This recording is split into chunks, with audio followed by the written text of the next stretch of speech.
The Sparrowhawk Ranch was a place of profound and deliberate quiet. It was tucked away in a high, hidden valley in the Montana Territories, a place the mapmakers had yet to bother with. The mountains that ringed the valley were a natural fortress, and the single, treacherous pass that led to it was a deterrent to all but the most determined travelers. The ranch wasn't a place for commerce or ambition. It was a sanctuary, a fortress of solitude built for the express purpose of being left alone. The family that lived there seemed to match the quiet serenity of their surroundings. There was Elias, the patriarch, a man in his late 50s with a scholar's gentle eyes and a slight, scholarly stoop. He spent his days tending to his small but well-kept library or working on his intricate, hand-carved chess sets. His wife, Serafina, was a woman of ethereal, almost fragile beauty. Her hands, though often covered in flour from her baking, seemed more suited to playing the spinet that sat in their parlor. They had 2 children. Gideon, their son, was a young man in his early 20s, quiet and intense, with a shocking talent for painting. He would spend hours in the high meadows, capturing the wild, breathtaking beauty of the landscape on his canvases.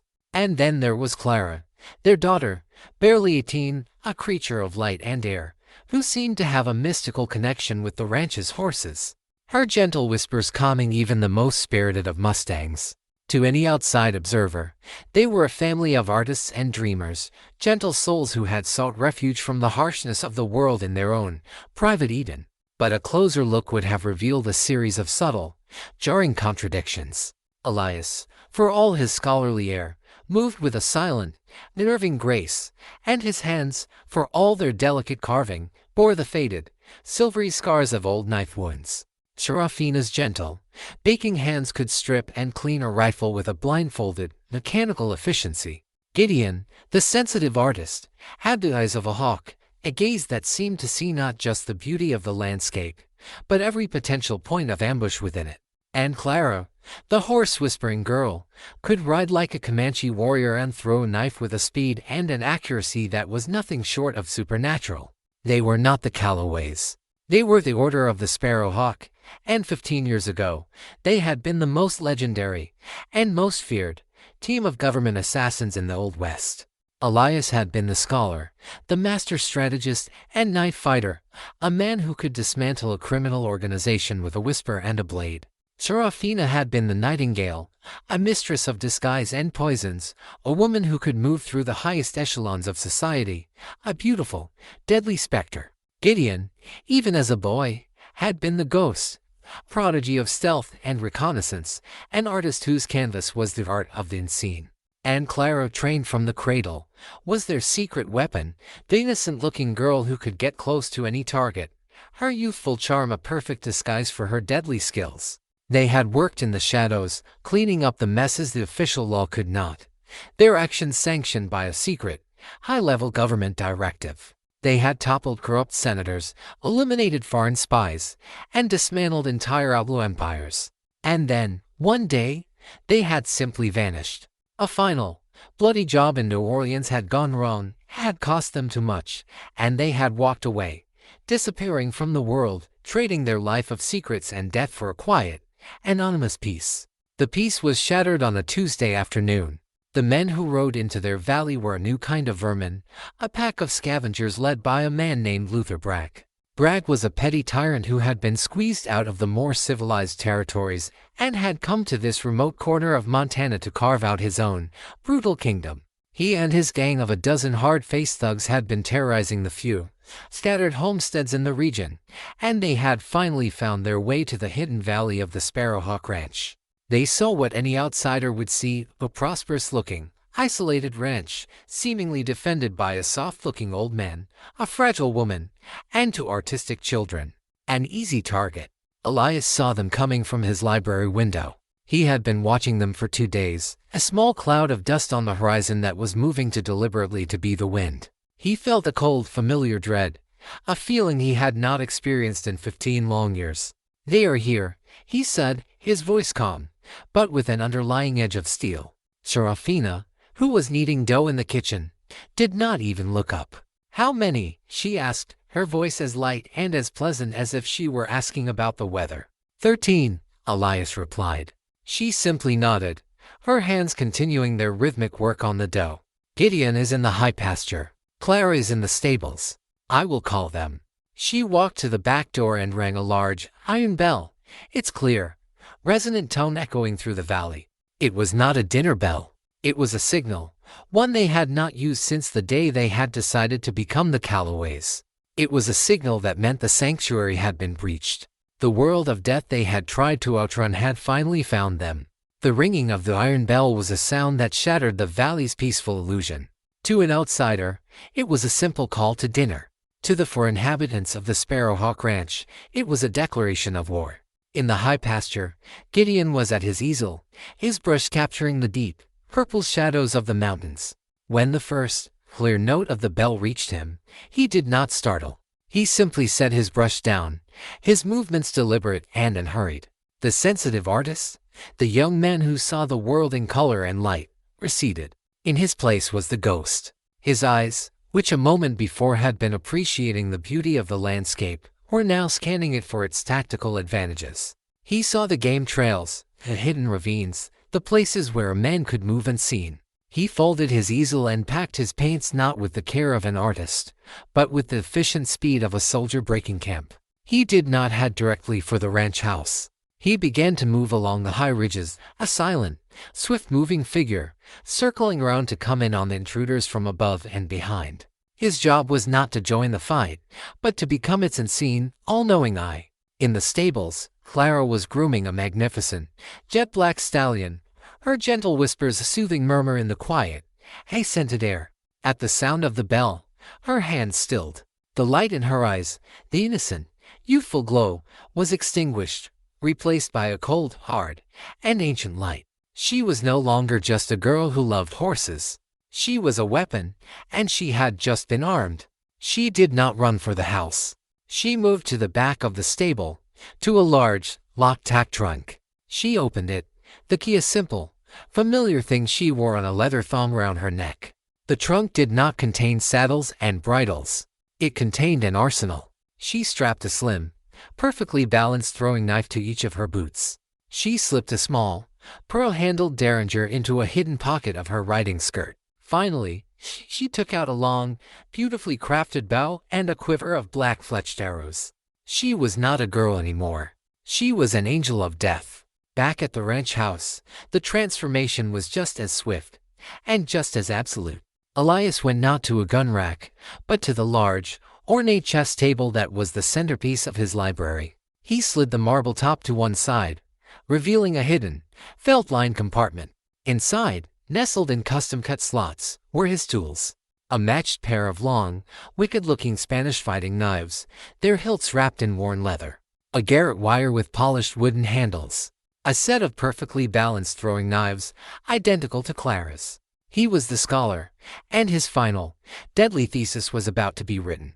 Serafina, her hands now clean of flour, went to the kitchen pantry. Behind a false wall of neatly stacked sacks of flour and sugar was her own private collection. It was not a collection of guns, but of small, cork-stoppered glass vials containing a horrifying array of poisons and chemical agents collected from all over the world. There was curare from the Amazon, fast-acting and fatal. There was a fine, white powder, a derivative of aconite, the queen of poisons.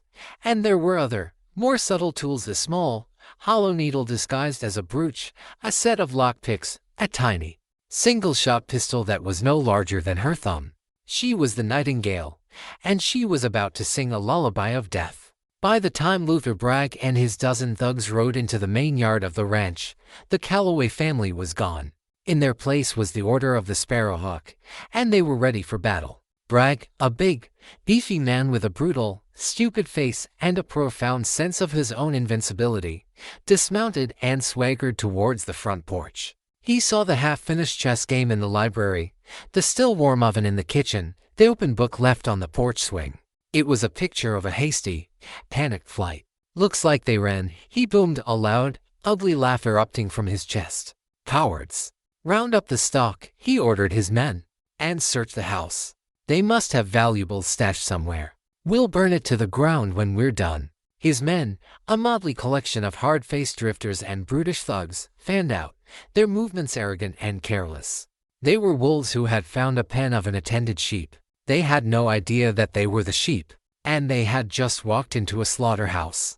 The first to die was a man who went into the stables. He was looking for horses to steal. He found Clara. She was standing in the shadows of an empty stall, her bow drawn, an arrow nocked. He saw her, a brief, fleeting impression of a pale, beautiful girl, her eyes as cold as a winter morning. He opened his mouth to shout a warning, but the only sound he made was a soft, wet gasp as the black-fletched arrow took him in the throat. He was dead before he hit the hay-strewn floor. The second to die was in the kitchen. He was rummaging through the pantry, looking for whiskey. He found a small and marked crockery jug. He uncorked it and took a long, thirsty swallow. The liquid was cool and sweet. He took another. He had just ingested a fatal dose of sweetened water hemlock, a poison that mimicked the effects of a heart attack. He would be dead in 10 minutes, his face a frozen mask of surprise. Serafina's work. Outside, 2 of Bragg's men were trying to open the gate to the main pasture. They were struggling with a complex, unfamiliar latch. From a high ridge a half-mile away, a single, silent rifle shot echoed. The bullet did not strike either of the men. It struck the top hinge of the heavy wooden gate. The gate, its balance now gone, swung free and then crashed down, pinning one of the men beneath its immense weight. His leg shattered, his screams a sudden, shocking addition to the quiet afternoon. Gideon, the eye in the sky, had chosen his first target. The trap was sprung. The quiet, peaceful sanctuary had become a meticulously prepared killing ground. And the family of artists and dreamers had become what they once were, a perfectly coordinated, brutally efficient team of assassins. The ringing of the bell had ended. The reaping had begun. Luther Bragg was not a smart man, but his survival instincts were sharp. The sudden, coordinated series of accidents that had just befallen his men was too much for coincidence. The silent death in the stable, the man who had collapsed, clutching his chest, in the kitchen. The rifle shot from an impossible distance that had crippled another of his men. This was not the work of panicked, fleeing ranchers. This was something else. Something cold, professional, and terrifyingly competent. "It's a trap," he roared, his voice a mixture of rage and a new, dawning fear. "They didn't run. They're here. Find them." His men, their arrogant confidence now shattered, scrambled for cover, their pistols drawn, their eyes nervously scanning the silent, watchful buildings and the high, empty ridges. The hunters had become the hunted. It was then that Elias, the scholar, made his move. He had been waiting, a silent, patient spider in his web, which was the library. 2 of Bragg's men, their nerves frayed, had decided the library, with its thick stone walls, was the safest place to take cover. They burst in, their guns up, their backs to the rows of bookshelves that lined the walls. Elias was not on the floor. He was above them, clinging to the top of a tall, heavy bookshelf, as silent and as still as a gargoyle. He dropped, a whisper of motion in the dusty, book-scented air. He landed behind them without a sound. Before the first man could even turn, Elias's hand, holding one of his long, Spanish knives, had moved. It was not a slash, but a precise, anatomical strike to the base of the neck, a place he knew would sever the spinal cord. The man collapsed without a sound, his nervous system ceasing to function before his brain could even register the attack. The second man, hearing the soft thud of his companion's body, began to turn. Elias was a blur. His second knife was in his other hand. This was not a silent, killing blow. This was a message. He moved with a fencer's grace, his blade a flickering, silver streak. He did not kill the man. He disarmed him. He made 2, lightning-fast, precise cuts that severed the tendons in the man's wrists. The man's pistols clattered to the floor, his hands suddenly useless, flapping appendages. The man stared at his ruined hands, his mind unable to comprehend the speed, the precision, the sheer, impossible skill of the attack. He looked up, his eyes wide with terror, into the calm, scholarly face of the old man who was now holding 2 bloody knives. "Tell your master," Elias said, his voice a low, cold whisper, "that the lesson is just beginning. Now, get out." The man, weeping with a mixture of pain and terror, stumbled out of the library and into the yard, his ruined hands held up before him. "He's in there," he screamed to Bragg. "The old man. He's a devil." This was Elias's gambit. He had deliberately let one man live. He had sent a messenger, a living, breathing testament to the new kind of hell they had just stumbled into. He was not just killing them, he was dismantling their courage, their will to fight. While Elias was delivering his lesson in the library, Serafina, the nightingale, was delivering her own. She had slipped out of the house and was now moving through the overgrown garden that bordered the main yard, a silent, graceful phantom in the tall sunflowers. She saw two of Bragg's men huddled behind a water trough, their rifles trained on the house. She had a small, intricately carved wooden bird in her hand. It was a bird call, capable of producing a dozen different sounds.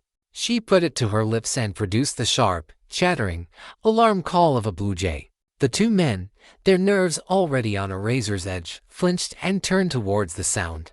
It was the only distraction she needed. From her other hand, she threw a small, heavy, glass vial. It was not poison. It was a chemical agent of her own devising, a mixture of phosphorus and other, more volatile compounds. The vial shattered on the rocks near the men's feet. For a heartbeat, nothing happened. Then, the mixture, exposed to the air, erupted in a brilliant, blinding flash of white light and a thick, choking cloud of white smoke. It was a flashbang grenade, 100 years before its time. The two men screamed, their eyes seared by the flash, their lungs filled with the acrid smoke. They were blind, deaf, and completely disoriented. They staggered out into the open, firing their rifles wildly at an enemy they could not see. From his perch on the high ridge, Gideon, the ghost, saw them. To perfect, exposed targets. To calm, methodical rifle shots, and the two blind men were put out of their misery. The scholar's gambit was a stunning success. In the space of 5 minutes, the Order of the Sparrowhawk had taken down another 5 of Bragg's men, without suffering a single scratch themselves.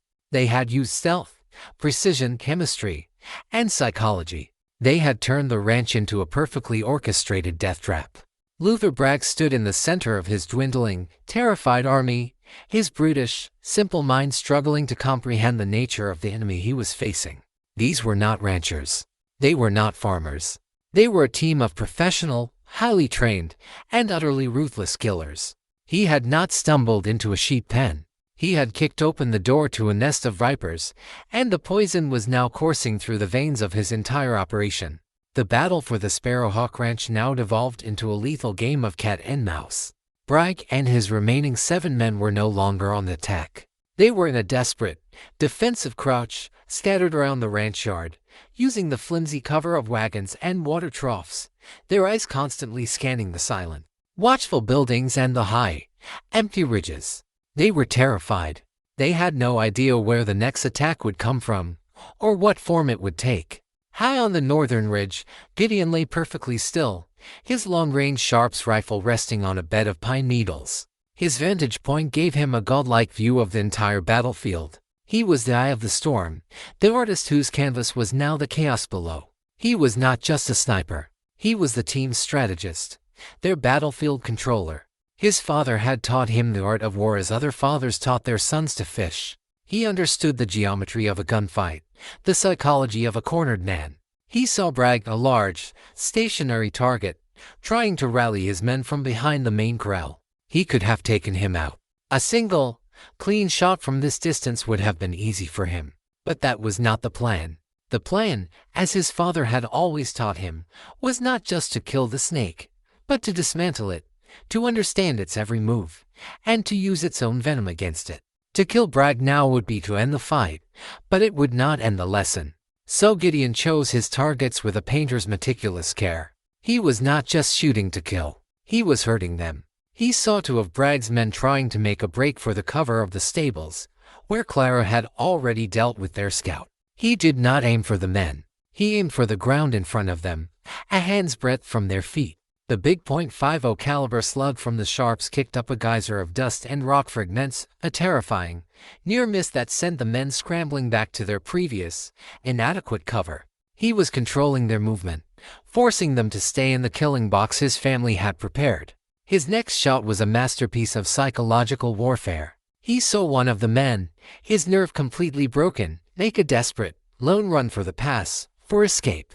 The man was a moving target, running in a panicked, zigzag pattern. Gideon led him, calculated the windage, and squeezed the trigger. The bullet struck not the man, but the canteen on his hip. The canteen exploded in a spray of precious water, and the man went down, screaming, thinking he was shot. He lay there, a weeping, pathetic wreck, his will to fight completely gone. Gideon had taken him out of the battle without spilling a drop of his blood. Below, the family on the ground was using Gideon's art to their advantage. Elias, the scholar, had slipped from the library and was now moving through the crawl space beneath the main house. He knew this house as he knew his own mind. He knew the weak points in the floorboards, the places where a silent, upward thrust of a blade could find an unsuspecting ankle. He saw one of Bragg's men, his back pressed against the house for cover, his attention focused on the high ridges where the rifle shots were coming from. Elias moved beneath him. With a surgeon's precision, he found his spot. He did not use his long Spanish blade. He used a smaller, thinner stiletto, a silent, piercing weapon. The man let out a single, choked gasp and then slid down the wall of the house, his death a quiet, perplexing mystery to his terrified companions. Serafina, meanwhile, had turned her attention to the ranch's secret weapon, its intricate, hand-dug irrigation system. It was a series of small, covered ditches that brought water from the mountain spring to the garden and the horse troughs. It was also a perfect, hidden network of tunnels for a woman of her size and skill. She entered the system from the well house and began to move, a silent, deadly mole in the earth. She could hear the heavy, booted footsteps of the men above her. She could smell their fear. She found her target, a man huddled behind the blacksmith's forge, reloading his rifle. She had a long, thin blowgun, a gift from a trip to the Amazon, and a single, tiny dart, its tip coated in a fast-acting paralytic agent. She found a small crack between the stones of the forge's foundation. She put the blowgun to her lips. A single, silent puff of air, and the man at the forge simply slumped over, his body rigid, his eyes wide with a surprise he could not articulate. He was not dead, but he was no longer a part of the battle. The canvas was almost complete. Bragg's army of 13 had been reduced to 4, and those 4 were scattered, isolated, and on the verge of a complete mental breakdown. The artist on the hill continued to paint his masterpiece, using bullets instead of oils, fear instead of pigment, slowly, methodically, and with a terrible, beautiful precision, creating a portrait of absolute despair. With the battlefield now shaped to their liking, the Order of the Sparrowhawk began the final, closing act of their lethal performance. The sun was beginning its slow descent, and the shadows were growing long, a new ally for the family of assassins. Luther Bragg was a man on the edge of insanity. He was trapped. His men were being picked off by an invisible, omnipresent enemy. He was pinned down behind the main corral, with his last 3 men huddled nearby, their faces pale, their eyes wide with a superstitious terror. "It's ghosts," one of them whispered, his voice a ragged, trembling sound. "This whole damned valley is haunted." "Shut up," Bragg snarled, though the same, cold fear was beginning to crawl up his own spine. He was a man who understood brutality, who understood greed. He did not understand this silent, meticulous, and seemingly supernatural destruction of his army. He knew he had to do something. To stay here was to die, one by one. He had to consolidate his forces, to make a final, desperate stand in a defensible position. The main ranch house was the only option. "The house," he bellowed, his voice a desperate, rallying cry. "We make for the house. All together. Now." It was a desperate, suicidal plan, a charge across 100 yards of open, death-filled ground. But it was better than waiting to be picked apart. From his perch, Gideon saw their intention. He sent a signal, not with a gunshot, but with a flash of light, using a small mirror to reflect the afternoon sun towards the ranch house. It was a prearranged signal. The wolves are moving. The final stage of the trap was about to be sprung. As Bragg and his last 3 men broke from cover, making a mad dash for the house, the attack came not from the high ridges, or from the ground. It came from the house itself. Serafina, the nightingale, was in position. She had emerged from her network of irrigation tunnels and was now in the upstairs bedroom, the same room that overlooked the front porch. She was not holding a gun. She was holding 2 heavy, clay pots, the same pots that had once held her beautiful red geraniums. But they were no longer filled with soil. As the outlaws charged up the steps of the front porch, she appeared at the window. For a moment, she was a vision of ethereal beauty, a calm, serene angel looking down upon the chaos. Then she tipped the pots. A thick, viscous, golden liquid poured down onto the porch steps and the men who were on them. It was honey, harvested from the ranch's own beehives, mixed with a sticky pine pitch. It coated the men, the wood, everything, in a thick, inescapable, and highly flammable goo. The men, their boots sticking to the steps, their movements suddenly slow and clumsy, stared up at her, their faces a mask of confusion. And then, from the other upstairs window, Elias appeared. He was not holding a knife. He was holding a lit torch. He tossed it down.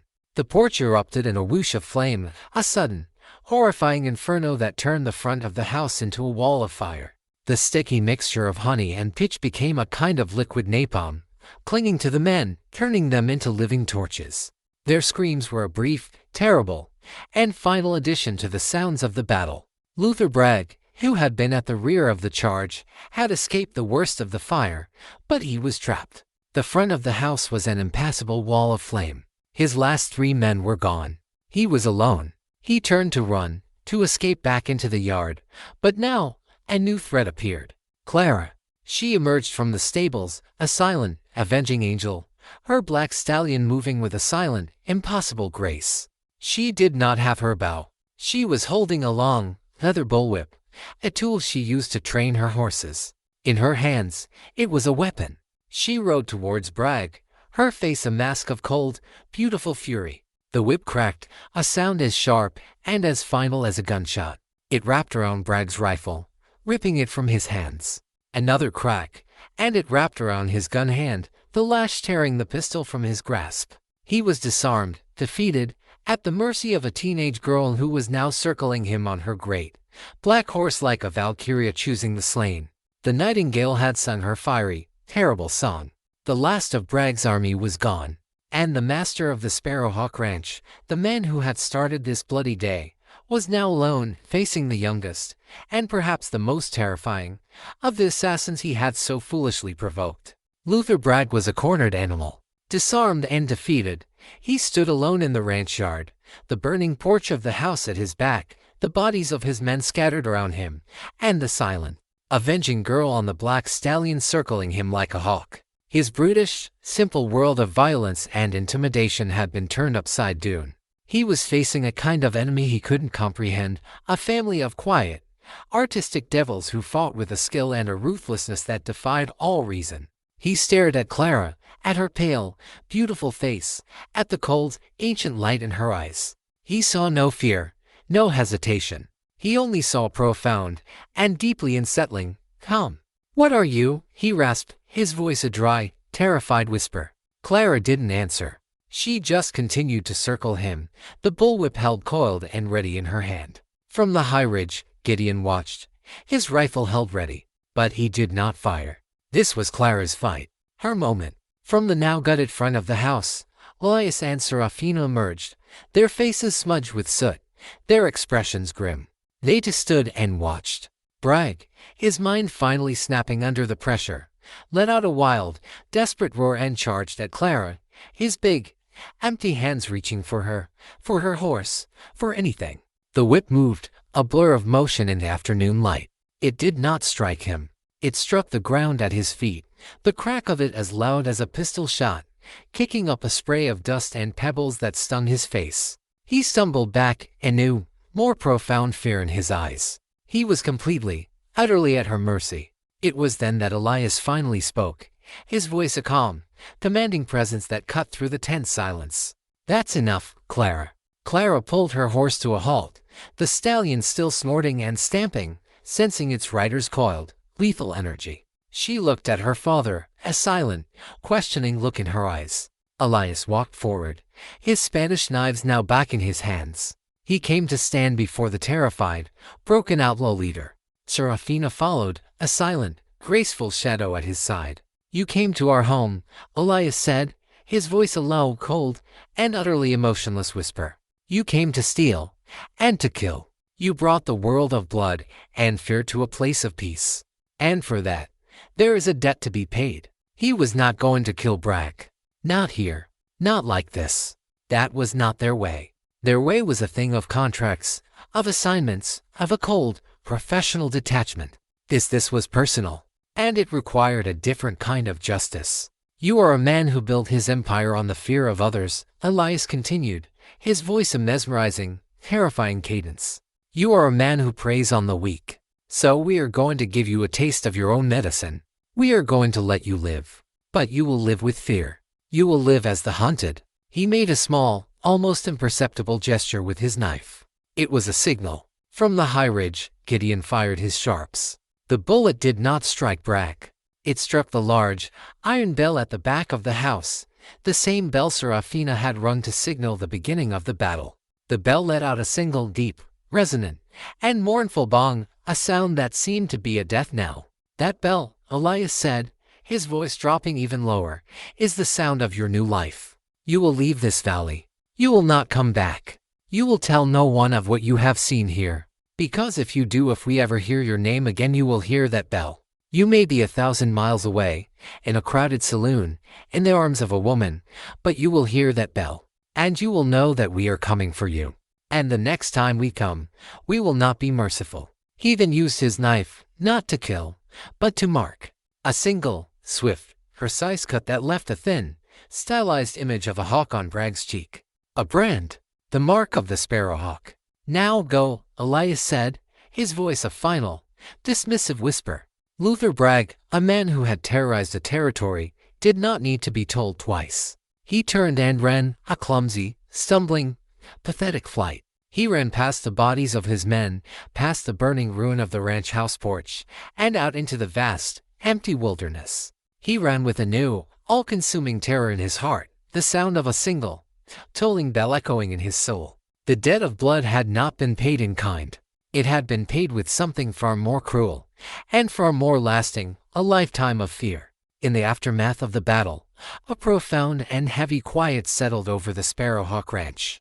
The smoke from the burned-out porch still hung in the air, a bitter, acrid perfume of victory. The bodies of Bragg's men were a grim, silent testament to the terrible, violent work that had been done. The Calloway family now, the order of the Sparrowhawk stood together in the yard, a silent, somber tableau. The masks they had worn for 15 years, the gentle, artistic facades, were gone, burned away by the heat of the fight. They were left exposed, not just to each other, but to themselves. They were assassins, killers. They had tried to escape what they were, to bury it under a new life of peace and quiet. But the world had found them, and had forced them to remember. And the memory was a bitter, painful thing. The work of cleaning up began, a grim, necessary ritual. He had killed men today, from a distance, with a cold, sniper's detachment. But the artist in him, the part that saw the world in beauty and light, was now forced to confront the ugly, brutal reality of his work. He could not look at the bodies of the men he had shot. Elias and Serafina worked together, their movements a familiar, practiced dance of to people who had done this 100 times before. They stripped the bodies of any identifying marks, of any clues that could lead back to this valley. They would bury them in a deep and marked grave, a secret to be kept by the silent and forgiving earth. Clara, her fury spent, now looked at the body of the man she had killed in the stable with wide, horrified eyes.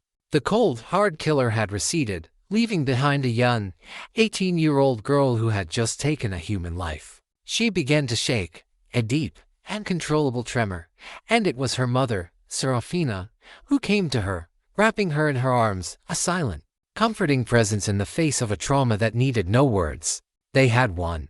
They had protected their home, their sanctuary. But the sanctuary was now tainted, its peace shattered, its soil stained with blood. The unseen scars of the day's battle were far deeper, and far more painful, than any physical wound. That evening, they sat in the parlor, the room lit by a few precious lamps. The front of the house was a gaping, blackened wound, open to the night air. The spinet was covered in a fine layer of soot. The beautiful, ordered world they had so carefully constructed was in ruins. "We can't stay here," Gideon said, his voice a low, broken sound.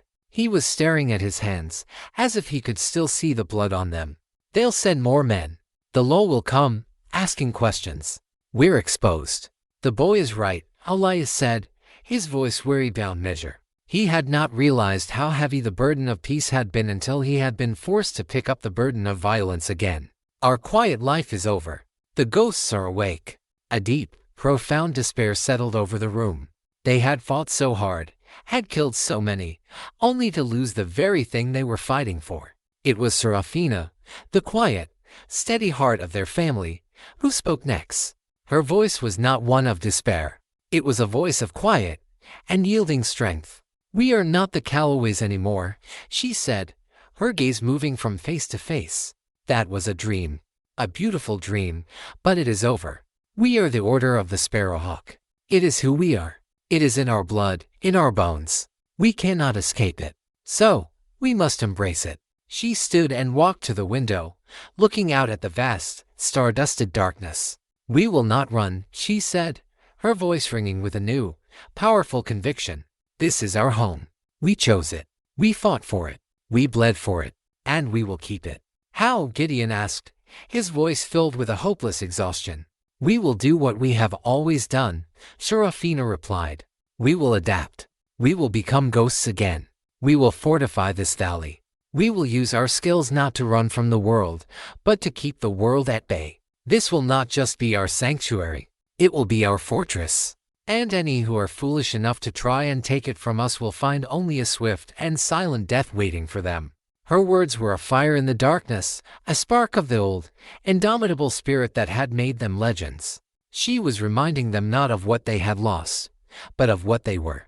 They were survivors. They were warriors. They were a family, bound together not just by blood, but by a shared, terrible, and magnificent skill. Elias looked at his wife, at the fierce and yielding light in her eyes, and he felt a stir of the old, forgotten pride. Gideon looked at his mother, and he saw not just a gentle, baking woman, but a queen, a warrior matriarch. Clara looked at her, and she saw a future, a purpose, a way to live with the terrible things she had done. The scars were there. They would always be there. But they were not just scars of trauma. They were scars of survival. And in the quiet, ruined parlor of the Sparrowhawk Ranch, the family of assassins, their dream of a peaceful life in ashes, began the hard, painful, and necessary work of reforging themselves. Of becoming the legends they had once been, not for a government, not for a cause, but for the one thing that truly mattered, each other. In the wake of Serafina's declaration, a profound shift occurred within the family. The grief for their lost, peaceful life was not gone, but it was now channeled into a new, single-minded purpose, the transformation of their sanctuary into an impregnable fortress. They were done hiding. Now, they would prepare for war. The weeks that followed were a blur of intense, focused labor. They worked with a silent, coordinated efficiency that was both terrifying and magnificent to behold. They were no longer just a family. They were a unit, each member a specialist, their individual skills meshing into a perfectly functioning machine of defense. Elias, the scholar, became the architect of their new reality. He surveyed the entire valley, his strategist's mind seeing not just the landscape, but the tactical possibilities within it. He designed a series of interlocking defensive positions, a network of hidden snipers' nests, deadfalls, and concealed pits that turned the single, narrow pass into the valley into a death trap. He was a master of what the military would one day call defense in depth. Gideon, the ghost, became the engineer of his father's designs. He used his artist's eye for detail and his intimate knowledge of the high country to build the defenses. He moved tons of rock and earth, creating hidden fortifications that were so perfectly integrated into the landscape that they were all but invisible. He was no longer painting on canvas, he was sculpting the very earth into a weapon. Serafina, the nightingale, turned her attention to the ranch house itself. It was no longer just a home, it was a citadel. She created a new laboratory, a place to manufacture not just her poisons, but her chemical deterrents as well. She developed new, more potent versions of her flashbang grenades, as well as smoke bombs and caltrops. She turned her garden into a different kind of arsenal, cultivating not just vegetables, but nightshade, hemlock, and other, more exotic and deadly botanicals.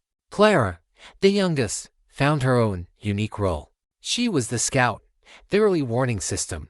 She and her black stallion became a single entity, a ghost that patrolled the high ridges, her senses, and those of her horse, alive to any change in the wind, any sign of an intruder. She also became the master of the valley's traps, her light, nimble touch perfect for setting the delicate triggers of the snares and deadfalls her father and brother had designed.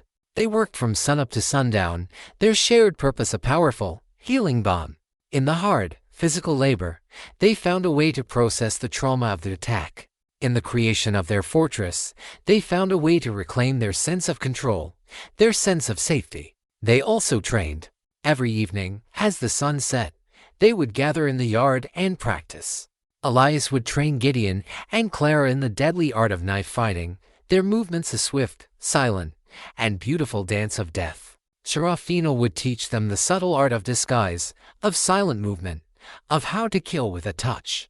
And Gideon would take them to the high ridges and teach them the cold, mathematical science of the long-range rifle shot. They were reforging themselves, sharpening their deadly skills, becoming the weapons they had been born and bred to be.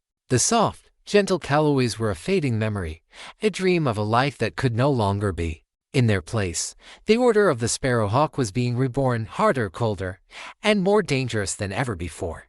One evening, a month after the attack, as they sat on the newly repaired porch, a profound and comfortable silence settled over them.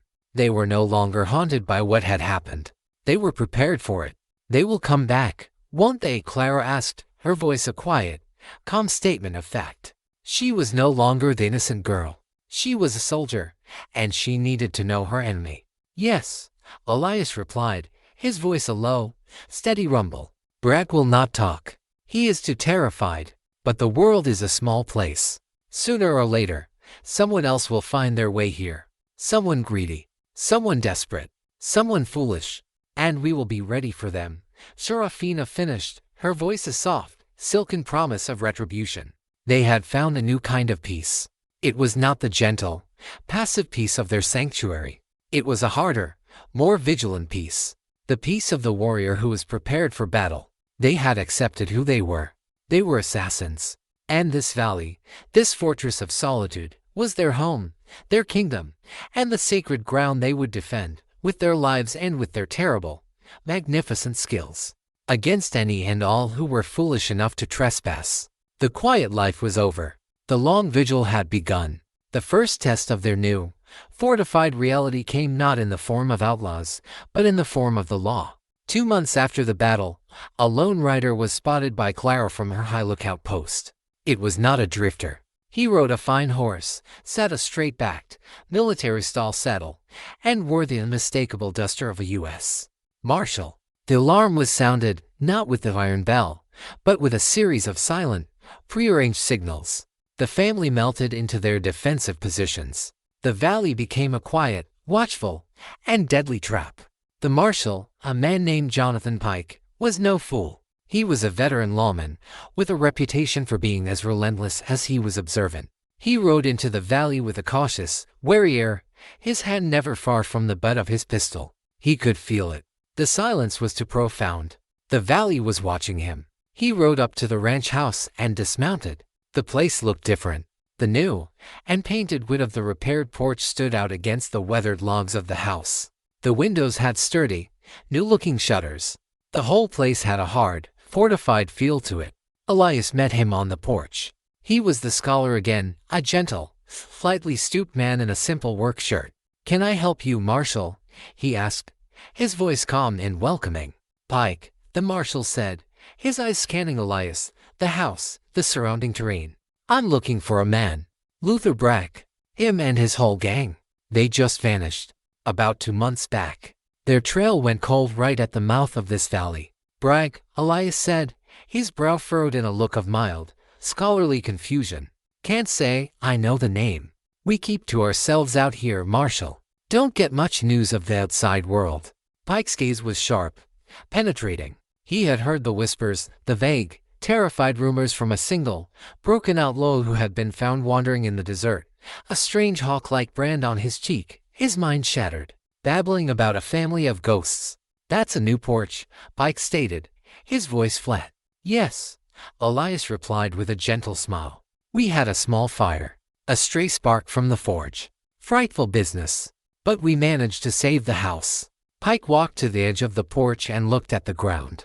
He was a skilled tracker. He saw the faint, almost invisible signs of a great deal of blood having been spilled and then meticulously cleaned. He saw the patch of newly turned earth near the stables that was the perfect size and shape for a mass grave. He looked back at Elias. He saw the gentle, unassuming old man. But he also saw the natural stillness in him, the way his eyes never seemed to blink, the way his body was perfectly balanced, ready for action. He knew, with a lawman's deep, unerring instinct, that he was being lied to. He knew that he was standing in the middle of a graveyard. "You're a long way from anywhere, Mr. Calloway," Pike said, his voice a low, careful probe. "It's a dangerous world for a family alone." "Oh, we manage," Elias replied, his smile never wavering. "We're a very resourceful family." Pike was at a crossroads. He knew, as surely as he knew his own name, that this quiet, scholarly man and his family were responsible for the disappearance of 13 hardened outlaws. He had no proof. He had no witnesses. And he had a profound, and very wise, sense that to push the matter further would be a fatal and final mistake. He was a man of the law, but he was also a man of the frontier. And he understood that sometimes, out here, there were forces at work that were older and more final than any law written in a book. He understood the concept of a righteous and necessary cleansing. He stood there for a long, silent moment, the two men locked in a quiet battle of wills. Then, the marshal slowly, deliberately, relaxed. He touched the brim of his hat. "Well, Mr. Calloway," he said, his voice now carefully neutral, "it seems my trail has gone cold after all. I won't be troubling you any further." He turned and walked back to his horse. "You have a fine piece of land here. I'd be careful, if I were you. There are wolves in these mountains." "We're aware, Marshal," Elias replied, his voice a soft, silken promise. "But we have a saying in our family. The hawk is the wolf of the sky." Pike mounted his horse and rode away, and he did not look back. The shadow of the law had come to the valley, and it had found a deeper, more absolute form of justice already in residence. The secret of the Sparrowhawk Ranch was safe. The departure of Marshal Pike was a quiet, final victory. It was an acknowledgement, a truce between the written law of the world and the unwritten law of the Sparrowhawk Ranch.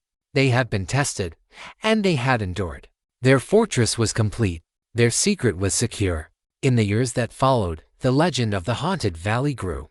The few travelers who stumbled into it spoke of a place of unsettling quiet, of a feeling of being constantly watched. They spoke of a family that was polite but distant, with eyes that held a strange, ancient wisdom. The valley was left alone, a small, independent kingdom ruled by its own, absolute laws. The Calloway family order of the Sparrowhawk found a new kind of peace. It was not the gentle, innocent peace they had once known. It was a vigilant, warrior's peace, a peace born of strength and a constant, unwavering readiness. Elias continued to work in his library, but his studies were now focused on military history, on strategy and tactics. He was the guardian of their fortress, the mind of their defense. Serafina's garden flourished. It was a place of breathtaking beauty, a riot of color and life. But hidden among the roses and the lilies were the wolfsbane and the nightshade, a beautiful, deadly promise of the consequences of trespass. Gideon continued to paint. His canvases were filled with the majestic, savage beauty of the valley. But his art had changed. There was a new, harder edge to it, a shadow in the sunlight, a sense of the profound, violent power that lay just beneath the surface of the beauty. He was no longer just painting a landscape. He was painting a soul, the soul of his family, the soul of their home. And Clara became the spirit of the valley. She and her black stallion were a constant, moving presence on the high ridges, a silent, watchful guardian. She learned the secrets of the mountains, the language of the wind and the animals. She was a part of the land, its protector, its conscience. They were not unhappy. They had each other. They had their home. They had a purpose. They had accepted who they were. They were the Order of the Sparrowhawk, and their long war was over. Now, only the long quiet and eternal vigil remained. One evening, as the four of them sat on the porch, a comfortable silence settled over them. A lone hawk circled high above in the last, golden light of the setting sun. "Do you think," Clara asked, her voice a soft, wondering murmur, "that we will ever be able to stop watching?" Elias reached out and placed his hand over hers. "No, my daughter," he said, his voice a low, gentle rumble. "We are the Watchers. It is who we are. It is our burden, and it is our strength." They sat together and watched as the hawk soared, a perfect, beautiful, and deadly creature, a master of its domain. They were the sparrowhawks, and this was their nest. And they would watch over it, and each other, for all the days to come. The sanctuary was safe. The legends were sleeping. And woe to any who were foolish enough to ever try and wake them again.